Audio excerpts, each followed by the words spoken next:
Welcome to the China Desk Podcast, presented by the Federal Newswire, with your host, Steve Yates.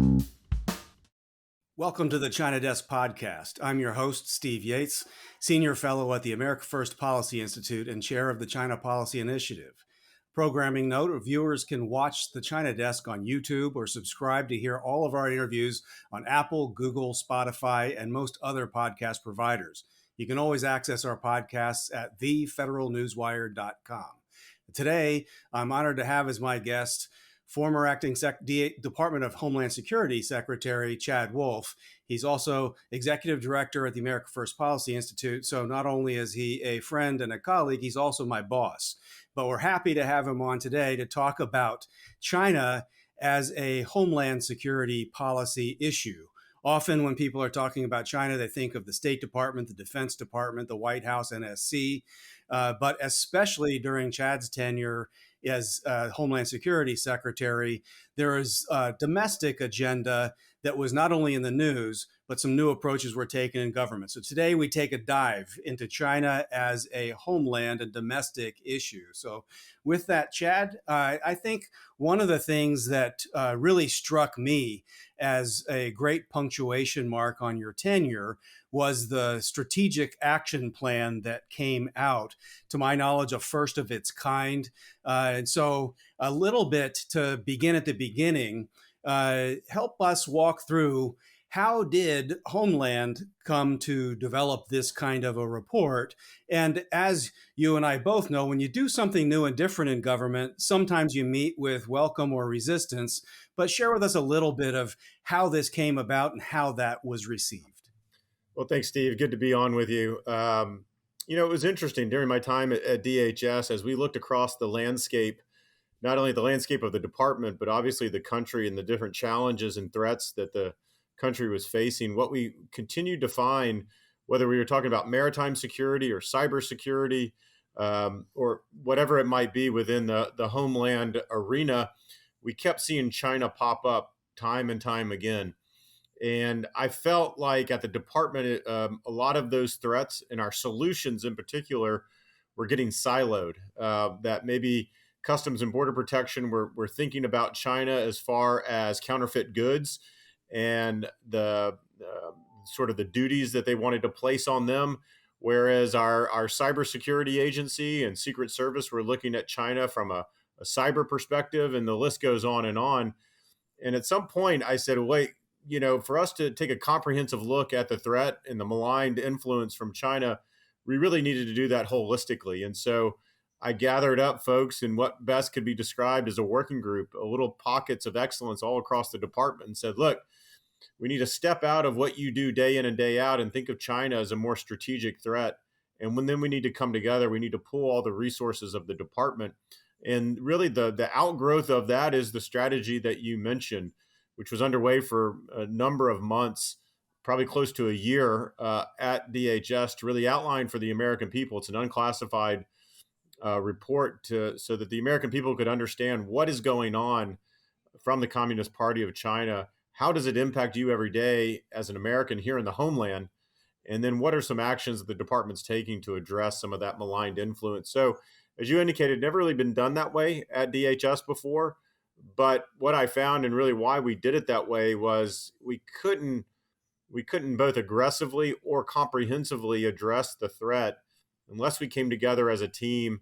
We were sharing intelligence as a team and then trying to find solutions as a team, not only within DHS, but then within the entire federal government. And so we did that in conjunction with State Department and a few other key agencies. And so very proud about that. I got asked many, many times, what's the greatest threat to the homeland? And I never like to answer what's the greatest because there's a lot of competing threats. But at the top of that list was always China and the maligned influence that they're having here and the impact that they're having here in the homeland. So looking forward to the discussion. Well, thank you, Chad. Absolutely. When we talk about China generally, sometimes you feel like you're trying to swallow an elephant. It gets into so many different areas that it can feel overwhelming. And we also don't want people to feel like there's nothing they can do about it.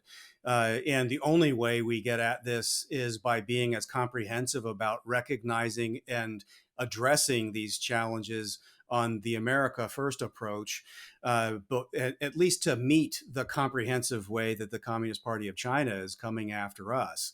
But I can remember in my time in the White House before, during, and after 9/11, when Homeland Security was being stood up, just trying to think of the various missions coming together under that agency. Could you talk a little bit about kind of what the org chart just within the department was when it came to this issue set? Because for a lot of people, they just think of Homeland Security and they might think of 9/11 and counterterrorism, or they might think of the border, and those things were and are important, but there's a lot of other elements that you are coordinating with and working on in that department. Well, absolutely. I'll just give you a sense of kind of the breadth of it. Immigrations and Customs Enforcement, they have what we call Homeland Security investigations. So these are investigators, these are law enforcement personnel that are looking at any type of transborder crime and activity. A lot of the fentanyl precursors are coming from China into Mexico and then across the southern border.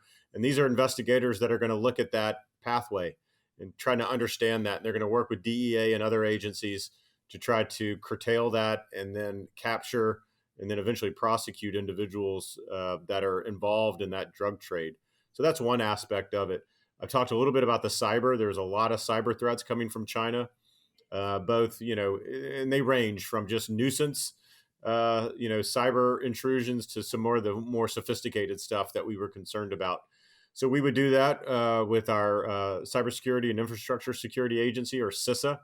And then CISA does that in combination with NSA, with a variety of other agencies that have cyber responsibilities throughout the country. USCIS, which is our United States Citizenship and Immigration Services, took a look at a lot of the visas that we were affording or certainly granting Chinese citizens, students specifically. What we came to find out is they would abuse these student visas as they would come over. And so USCIS took a number of different actions to try to curtail that from a visa standpoint. And there's other visas that they abused as well. Intellectual property theft, we were very interested in. And how that affects the economic security of the United States. And so that's just a handful. There's certainly others within the department. So we sort of saw all these different threats. And then, the big one, I should say, is sort of the investment in critical infrastructure that China is making inside the United States. And we had something called the CFIUS review, which is foreign investment in the United States. And you could it's a governmental body that takes a look at that foreign investment to see if there are any national security concerns. And I would say during my 4 years at DHS, every year, more and more of those concerns emanating from China and Chinese-backed deals, whether it's Chinese-backed firms or ties to other firms, we're buying up more and more land and critical infrastructure inside the United States. And so, as you indicated, the threat is not overseas, although yes, China is overseas, and it's not just militarily, and it's not just diplomatically, it's economically and economics. And that's really what I was focused on at DHS, is making sure that they're not going to defeat us economically, that we're going to push back, and we're going to do that pretty aggressively. So I think the Trump administration really took this threat seriously. We talked a lot about it when everyone else was talking about Russia and Russia and Russia because of the Russia hoax and everything else that was out there. We didn't lose sight of the real threat facing us. And as we read the intelligence and looked at that day in and day out, and what came to the top almost every single day was China, and that maligned influence from the CCP. So that's kind of how we did it, and we came about it, and we tried not to lose focus on it. Did you sense any kind of obstacles or resistance sort of in the interagency food fight that sometimes happens when people start talking about an issue? I mean, I can remember in my time in government when I wanted to receive a particular guest and someone from another agency said, wait a minute, you didn't clear this with us, or that's really our domain. So were things just smoothed over among colleagues in the administration at that point? And this was sort of a paved highway to run a new report, initiative, collaborative approach, or was there some of that? And then with the Congress, Congress has some of the same distractions as people who read the news and watch TV and other things do too. Did you meet with welcome reception and collaboration from Congress, or was there some convincing or selling of the value of this enterprise? Well, those are two good questions. I would say first within the interagency and within the executive branch, I think at a leadership level, we were all on the same page. We understood what China was trying to do, and again, a lot of us were reading the sort of the same intelligence every day, so we understood the threat. And I think there was pretty much good buy off on that. And at the senior levels, good working relationships. I would say once you get into the career bureaucracy, there was some more resistance there. It's not a shock to anyone, right? Right. Particularly at the State Department. It was, oh, we can't take this action. You're going to upset them. And my response is, so it upset us. Why do I care about that? During my tenure, we didn't really do a lot of conferences that we would do with other countries. I didn't, feel especially, thrilled to be sitting in a room with 10 other, Chinese officials, knowing that my phone was probably being hacked of some kind. And there was other things going on. So we had, when we did meet with them, there was a lot of protocols that we went through. You left all your equipment outside, even if you're in a State Department building. There were things you just didn't do around the Chinese because we understood them for what they are, which is that adversary. And we, other people look at them differently, particularly in Congress, I should say. But at the highest levels of the government within the Trump administration during that tenure, I think there's pretty much buy off on really the threat that they posed, and the recalcitrance and the sort of the roadblocks came from career folks, not necessarily a DHS. DHS is a law enforcement agency for the most part, and so those folks understand the realities of the world. Very different than what you get at the State Department, which is they view the world as though the manner in which they hope it was, not the manner in which it is today, which is a dangerous world with a lot of bad actors, including those from the CCP. So, the roadblocks we came mainly from the working level and the career bureaucracy. If I pivot to Congress, again, some good members there that understood that. There was others that would shake their head and say, yes, they're a threat, but then decided not to do anything about it. Or, had no interest when I would go up and testify and I would start talking about China, they would just shift to another topic. They didn't really want to address it. Not that they disagreed with me. They just showed no interest in it. And so I think that is for years and years and years. And we're still there today. And this, Steve, right? You're buying cheap goods that come from China. I guess there's a element out there that doesn't want to upset them because they want to continue to have those commercial products. But what I saw from a security standpoint and the welfare of the country, we need to be a little bit more aggressive. And I thought we did. We struck that balance during the Trump administration. Yeah. So I want to shift to policy in a second, but I'm curious to get a sense for there were a lot of reports coming from different elements of the administration in 2020 and right there at the end in January 2021. And this comprehensive action plan was one of those that sort of fit in that time zone of the end of the first 4 years. We had the distraction of impeachment and other kinds of things going on, but there was also the COVID experience. And I wondered, from your perception of going through all that, we had a national emergency that we had to focus on. And was that one of the factors that said, A, this is why we're wrapping this up at sort of this point of time in that term, but also B, was that also a galvanizing kind of observation of these people aren't really our friends. They're not into quality control. They don't really care about people dying or getting sick. And so that becomes a very obvious homeland and national security adversarial kind of relationship once you see that. But what factor was kind of the timing and the COVID experience in getting these somewhat tougher and more sober approaches to the Communist Party of China at that fourth year of the term?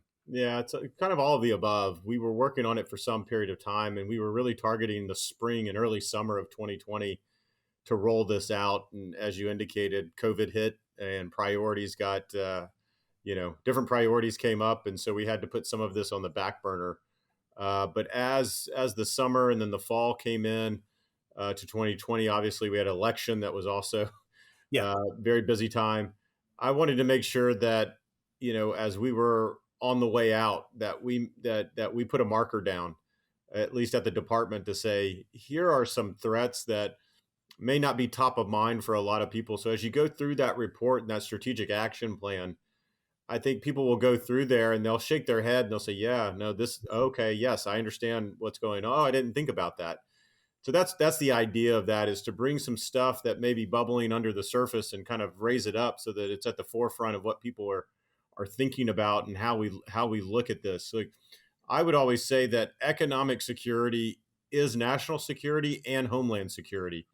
Hmm. The only way to make us truly safe at home is to make sure that our economic vitality and well-being and health continues to be on the upswing, right? And that's really the threat from China. I don't think they want to go head to head with us on a military front, but they are doing a variety of different things to knock us off as the premier economic power of the world. So that's where I focused a lot of attention. You'll see in that strategic action plan, if you go through it, that's where we focus a lot of time and attention around there, is making sure that as they attack us a little bit, it's like a pinprick, right? Attacking us a little bit here and there and there, because they have a much longer view. And you know this, Steve, right? They're looking Hmm. at 50, 100, 150 years. We look at 2 years, and that's good for us, right? Two, Yeah. 2 to 3 years. And so we started looking at how does all this add up over time. And that's where we came up with that action plan. And I was pushing the team really to get that out before we left, and the administration concluded. And it's interesting because we issued that in early January of 21. I don't think the Biden administration has done much with it. Right. They Well, that certainly leads have. me to the next question, which is sort of a pivot into where we are now and where we see things going forward. Obviously, with regard to the border, we really almost don't even need to address it. There was not continuity; there was change. And when it comes to the China and the Communist Party of China challenge here in the homeland realm, I don't know that there's been very much attention, and I think it's kind of hard to gauge whether there's continuity, but there hasn't been evidence of massive change so far from a department point of view. There's the Department of Justice that had a China initiative that was launched in the previous administration, and it was closed during the transition. And there's some maybe murmurings of that coming back. But in the Department of Homeland Security realm, have you seen any evidence of backsliding or just treading water, or is there some evidence of continuity in any parts of this China challenge realm? Well, it's an interesting question. The Biden administration withdrew a lot of different rules, regulations, and policies that the Trump administration had. I haven't seen that they've actually rescinded or pulled back anything that we've done on China.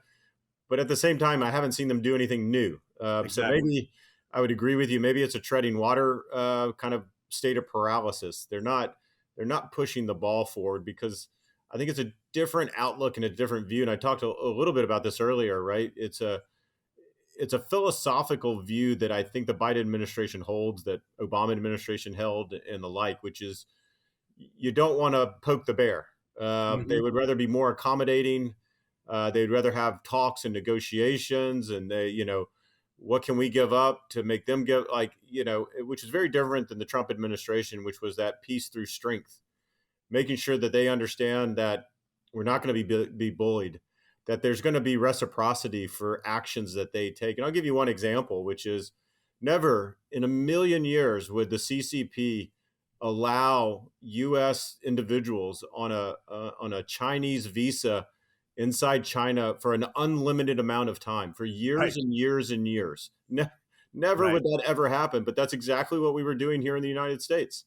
They could simply continue to extend their visa, whether it was a student visa or it was an employee visa, doing some optical practical training, what we call OPT, and you could just keep extending it so that you could be 15 years in and not having ever spoke to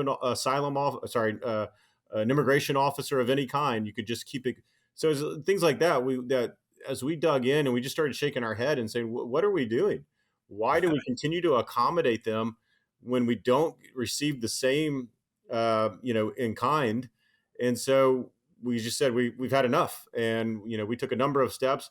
Unfortunately, Biden administration pulled back a lot of them because they have a different outlook on life. They don't want to upset our adversaries. They don't want to Yes. upset anyone else around the world, and they apologize for America at every chance that they get. And it's the wrong approach. It's an America last approach and not an America first approach. Yeah, they don't seem to believe in the concept of sovereignty. That everyone else's Right. sovereignty must be respected, but we don't have any. Uh, Now, I'd be remiss if I didn't bring up and talk a little bit about one of the great, I think, national emergencies of our time. It gets talked about a lot in the media, but you were at the forefront of where this policy needed to go. But it's this condominium of the fentanyl precursors, the cartels, the border, and the attack on American families and communities. And there are a lot of operational bits and pieces that might be a little too much to go through. But can you talk a little bit about what are some of the policies that were put in place during your tenure that really did make a measurable difference on this? And from here going forward with a new Congress and an upcoming presidential debate season, what are sort of the high points of this, I think, very, very important national emergency where you think the policy proposals that the America First Policy Institute is working on would be relevant, but also just good policy for the good of the nation? Yeah, it's a good question. Let me talk about COVID. Obviously, that had a big part of at least my tenure as acting secretary, and obviously that originated and came from China at the end of the day. And so a lot of what we were doing at DHS was, as you indicated, a little bit more tactical, Mhm. trying to respond to. And so FEMA was at the sort of the pointy end of the spear, sort of speak, and making sure that we were, bringing in PPE and making sure that we were getting all the supplies that we needed to protect Americans from this very dangerous virus that hit, before we could really protect all Americans. And obviously it spread across the world. So when I talk about China a lot, it's usually the first thing that comes into mind, Yeah, unfortunately, is yeah, COVID because of sitting day in and day out. And I was a part of those COVID task force meetings that the vice president would hold 3 or 4 hours every day inside the Situation Room in the White House, talking about travel security measures, talking about visa security measures, then medical, then transportation, and everything else. So a lot of my time, particularly with China, is kind of clouded by that. But getting past that, which is more tactical than anything else, I think there's a number of things that Congress and policymakers can look at when we talk about China, and I think it just goes back to this theme of reciprocity yeah, across the board, which is let's take a look at things that they are abusing. If they're abusing student visas, let's look at the student visas they give Americans to study in China. And what does that look like? Oh, it's every 6 months or it's every 9 months. And then you got to go in and talk with a communist official and they can, they'll grant it. They're going to ask you 100 questions to try to get some intelligence out of you. Well, yeah. why aren't we doing the same? So I think Congress, or again, any policymaker, can look across the board, mainly at the federal level, and say, let's just apply some reciprocity to any number of these issues, whether it's the cybersecurity cooperation that we do, the student visas that we do, the amount of investment in critical infrastructure. When we see Chinese companies buying dry cleaners that are a couple of miles away from an Air Force base in the middle of America, well, why do they want to do that? Right? It's not difficult. It's not Yeah. rocket science here. But would the Chinese government ever allow that to occur in China? And the answer is absolutely not. Yeah. So I think we got to really think strategically about this. And we talk about a lot in DHS. We thought a lot about our adversaries, and they all don't fit in the same bucket, right? So you look at Iran and you look at Russia. You even look at North Korea, and they're all a little dangerous, but they all just kind of want to make life inside the United States a distraction and kind of keep us guessing. China's very different. China's in here for the long haul. They want to knock us off as a great superpower. They want to be on top, and they're going to do everything possible. And until we start thinking about that way across the board, doesn't matter what the issue is, um, we're really not going to get a handle of this, and we're going to just make. I'd rather not be one of those who just make some improvements around the edges. Let's don't admire the problem. Let's actually attack the problem and come up with some solutions. So, one of the great things I think, Steve, you and others are doing is let's talk at the state level, Yeah. and let's make sure that they understand what the CCP and other Chinese related companies are doing, trying to buy up a lot of land, ag land in particular, but also some critical infrastructure. That needs to stop right away. And so I think that's a starting place, but there's certainly more. Absolutely. Well, I think another area that you would be really well positioned to help give perspective to the audience about is capacity. One of the things I've lived with throughout my career, and in a capacity sense, is there are so many fewer Americans who study and acquire competence in the Chinese language. Every Chinese citizen that goes through compulsory education is taught English. At a minimum, they're pretty fluent at reading. Many of them are extremely skilled at speaking and listening as well. And when, in some senses, they didn't need cybersecurity. Their language barrier was the best security they had going. Yeah. And so just at capacity in terms of getting Americans up to speed to be able to be good analysts and monitors and warnings about what's happening, but then also capacity. You mentioned the Committee on Foreign Investment in the United States, CFIUS, that has a capacity challenge too. I mean, there's only so many cases it can really dive into and take the time of our cabinet and sub-cabinet officials to deliberate and decide. And as we've engaged in this conversation with the states, in South Dakota in particular, Governor Noem stepped in with a proposal to have a somewhat similar structure at the state. And I think just as a homeland exercise, this capacity of trying to review and monitor these kinds of transactions out in the states is more efficient and probably going to be more successful than trying to do it at the federal level at CFIUS. But also trying to be partners with those who have good intentions in the United States to help them know who they're doing business with. What kind of money are they accepting? Who are these students that are coming to their university and to their community? We don't have to go back to what some people saw as the scary days of profiling people based on ethnicity. We're looking at people who come from Communist Party of China elements, or they come from a company that has a Communist Party cell in it because the government over there insists on that happening.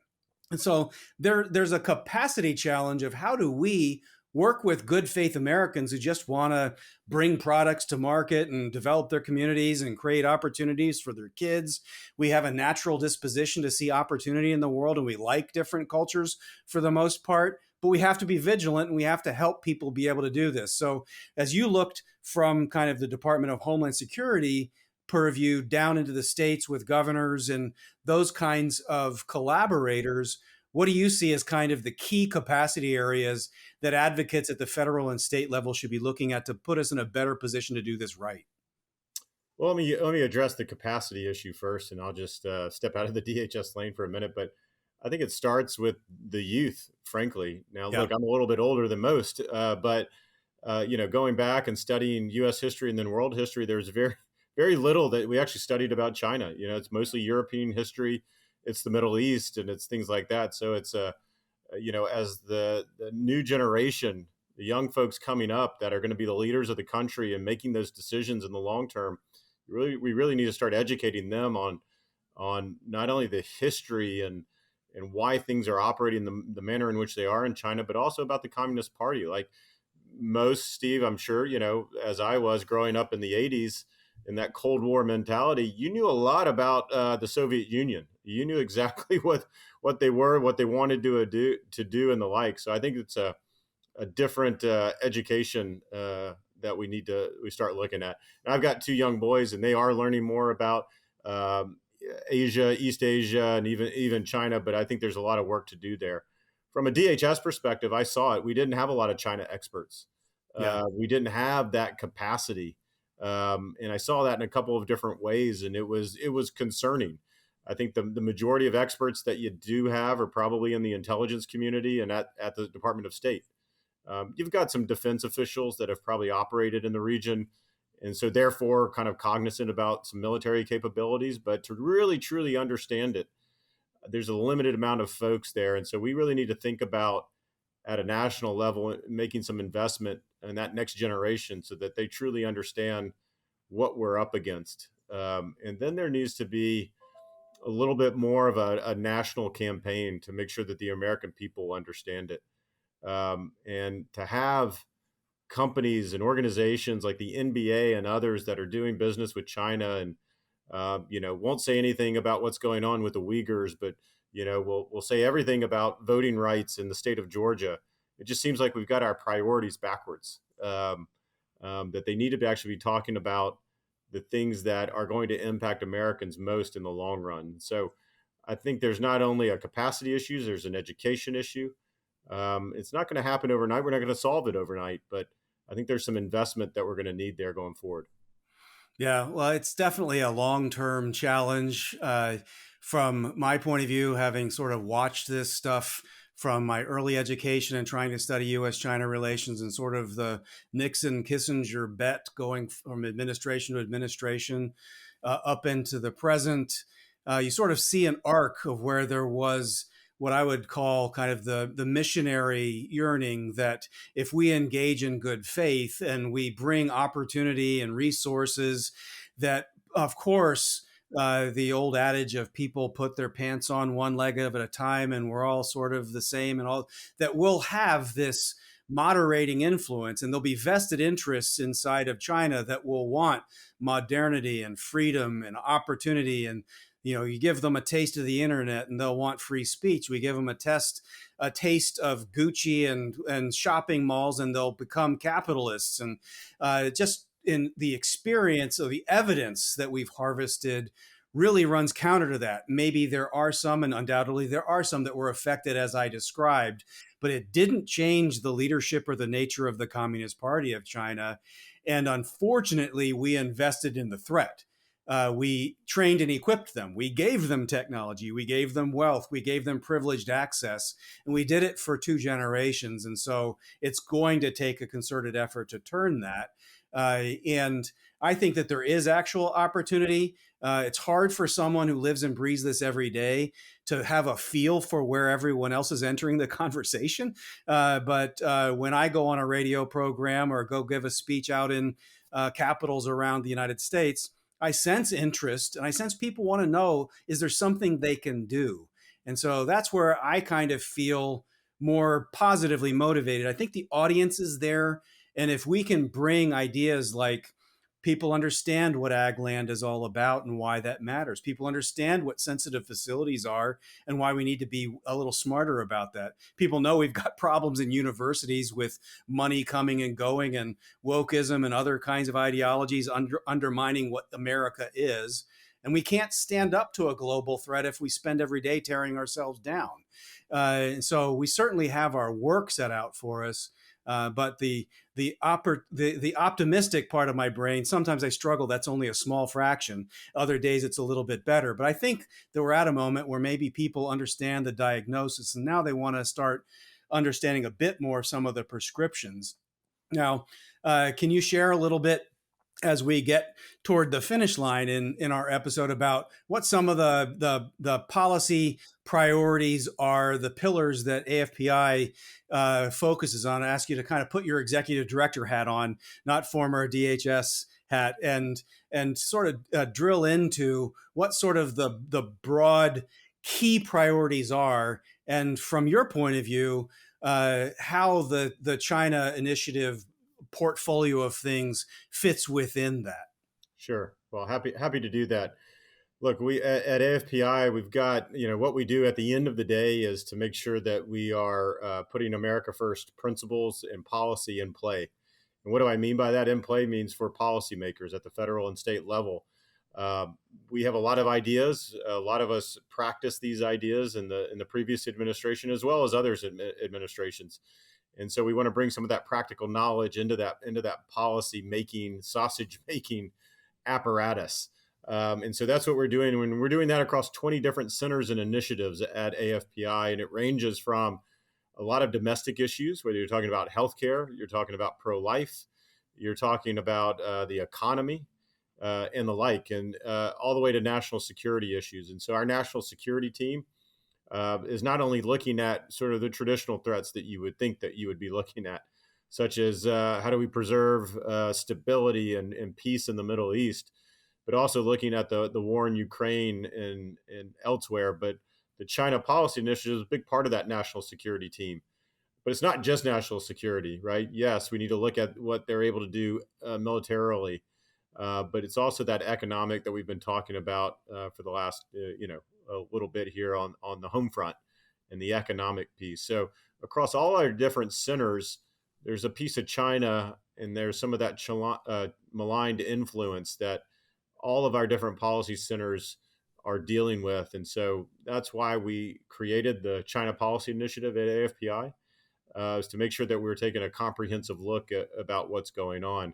As I look, sit here with my executive director hat on, so, a handful of priorities that we have at AFPI this year, but one of those is certainly national security. How are we protecting Americans and putting Americans first in making sure that we continue to have a country to fight for? And a big part of that is the work around China. It is in my belief, is our number one existential threat. It's a long-term threat that we need to get serious about today. There may be a few more immediate threats that are just right around the corner, but by far the largest threat that the country faces as a whole is from China, the CCP, and what they are intending to do across the board. So that's how our view is at AFPI. That's why we've invested some resources in making sure that we continue to spotlight this and highlight this, anywhere from state level actions to federal actions and the like. So happy that, Steve, you're here, the team's here, and you guys are working hard. Awesome. Well, it's much appreciated. A couple of my favorite parts of AFPI that people wouldn't necessarily think at the outset are relevant to the competition with the Communist Party of China is the 1776, but also sort of the American dream things that are done. I mean, I look at this as 1776 versus 1949. And there's the sort of cultural revolution oriented Maoist, sort of divide and disrupt kind of model that is now being exported and can be taken advantage of in the United States. The first kind of head to head that the team Biden had with Chinese diplomats, it was sort of the racial division language that was coming out of the most unhelpful parts of our public discourse. But the Chinese diplomats were weaponizing that for their national or party advantage.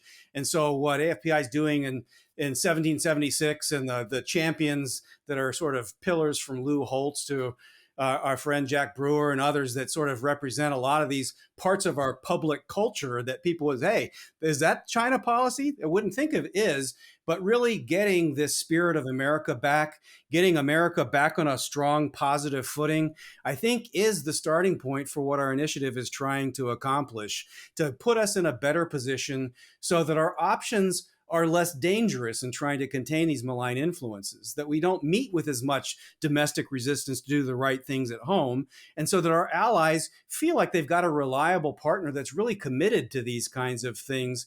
And that would help with deterrence overseas. That would help the Chinese feel like they have fewer opportunities to divide and undermine us.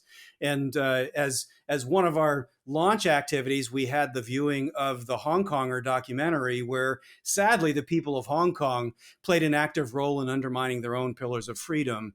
And I think that just at home in AFPI is protecting and upholding these pillars so that there isn't an avenue of opportunity for these big adversaries, and the CCP being one. Well, agree, 100%. So a lot of important work going on. Yeah. Well, thank you very much, Chad. I appreciate your time in diving into this policy area. Appreciate your leadership in bringing the first ever Department of Homeland Security Strategic Action Plan out into public view. I hope that anyone in the audience will pick up a copy and take a dive into it and urge your elected leaders to continue this conversation. Remind viewers that they're welcome to join the China Desk podcast anytime. You can find the podcast on Apple, Google, Spotify, any other podcast providers, or catch us on YouTube. I'm Steve Yates, your host, Senior Fellow at the America First Policy Institute and Chair of the China Policy Initiative. Until next time, thank you very much. Thank you for listening to the China Desk podcast, presented by the Federal Newswire and hosted by Steve Yates. Check out the Federal Newswire's family of websites, as well as their social media stream.